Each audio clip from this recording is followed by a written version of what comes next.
এই বাটা মাছের চচ্চড়ি করব। গতকালকে বিরিয়ানি খাওয়া হয়েছে, তো তার জন্য আজকে একটু হালকা পাতলা খাবারই রান্না করব। তো এইদিকে দেখো, আদা এবং রসুনের পেস্ট দিয়ে দিলাম 2 টেবিল চামচ করে। হলুদের গুঁড়ি দিয়ে দিলাম 1.5 টেবিল চামচ। ধনিয়ার গুঁড়ি দিয়ে দিলাম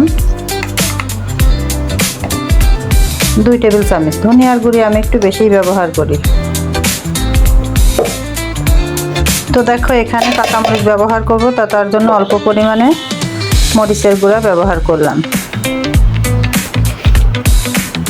লবণটা কিন্তু যার যার স্বাদ অনুযায়ী দিতে হবে। তো এটা আমি ভালো করে মাখিয়ে নেব। তো এইদিকে দেখো, হাতটা ধুয়ে একটু পানি দিলাম। এখানে অবশ্যই আরেকটু পানি লাগবে। এখানে দেখো, বেশি পানি কিন্তু আমি দেইনি, জাস্ট হাত ধুয়ে পানি দিয়ে দিয়েছি। তো এটা এখন আমি গ্যাসের পার বসিয়ে রান্না করে নিচ্ছি।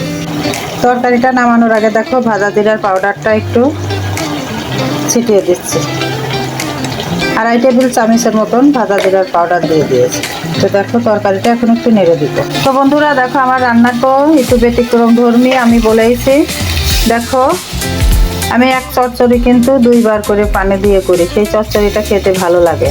তো দেখো, আমি আরেকটু পানি দিয়ে চচ্চড়িটা করে নিচ্ছি। ভাজা জিরার গুঁড়া দেওয়ার পরে দেখো, আবার একটু পানি দিয়েছি। পানি দিয়ে এই তরকারিটা আমি আবার জাল করে শুকিয়ে নেব। তারপরে নামিয়ে ফাইনাল লুকটা দেখাবো। দেখো, ফাইনাল লুকটা আমি যেভাবে ডবল করে চচ্চড়ি করেছি, তোমাদের যদি ভালো লাগে এভাবে ডবল করে চচ্চড়ি করে খেয়ে একদিন ট্রাই করে দেখো, খুবই মজা লাগে। ডবল করে মানে বলতে, চচ্চড়িটা যখন হয়ে এসেছে এই অবস্থায় আবার পানি দিয়ে আবার চচ্চড়িটা করে নিতে হবে। তো ভালো লাগলে ফলো, কমেন্ট, শেয়ার, সাবস্ক্রাইব করে দিও। আজ তাহলে এই পর্যন্তই। আল্লাহ হাফেজ।